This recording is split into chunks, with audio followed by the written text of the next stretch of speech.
లోకం కోసం పూర్తిగా తెలియని వయసులోనే 14 సంవత్సరాలకే పెళ్లి చేసుకుని ఎన్నో ఆశలతో బావతో నా జీవితం బాగుంటుందని చెప్పి పెళ్లి లైఫ్లోకి దిగాను. ముద్దులకి ఒక పాపతో ఎంతో సంతోషంగా ఉన్నాము. ఇంటికి మహాలక్ష్మి అని చెప్పేసి బావ కూడా నన్ను ఎంతో బాగా చూసేవాడు. చాలా అందమైన ఫ్యామిలీ మాది. కానీ ఎక్కడి నుంచి దిగిందో కానీ పెద్దాపురం నుంచి ఒక దుమారం దిగింది. ఆ రోజు నుంచి నా లైఫ్ మొత్తం చేంజ్ అయిపోయింది. పెళ్ళైన తర్వాత ఒక 4-5 సంవత్సరాలు సంతోషంగా ఉన్నాను. 2011 నుంచి బయలుదేరిన ఈ దుమారం ఒక అక్రమ సంతానాన్ని తీసుకొచ్చి నా భర్తకి కూతురుగా అంటగట్టింది. రోజు 10 మంది పక్కలో పడుకునేది నా భర్తకి భార్య అయింది. ఆ రోజు నుంచి నాకు తన్నులు, తిట్లు, చీత్కారాలు వీటితోనే జీవితం గడిచిపోయింది. ఇప్పుడు నా భర్త చనిపోయి నెల రోజులైంది. ఇప్పుడు నేను సింపతి కోసం ఈ వీడియో పెట్టట్లేదు.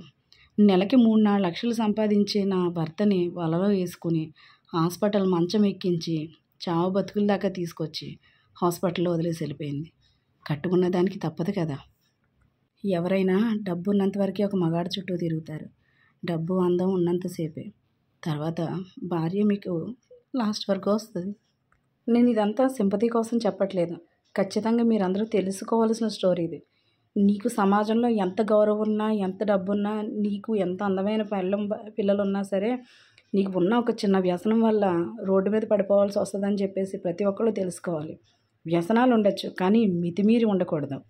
ఒక రోడ్డు మీద తిరిగే దానికోసం నీ భార్య బిడ్డలను బాధపెట్టి వాళ్ళే లోకంగా బతికి ఈరోజు నీ భార్య బిడ్డలకి కనీసం ఉండడానికి ఇల్లు లేకుండా రోడ్డు మీద పడేసి నీ దారి నువ్వు చూసుకుని వెళ్ళిపోయావు కదా బా.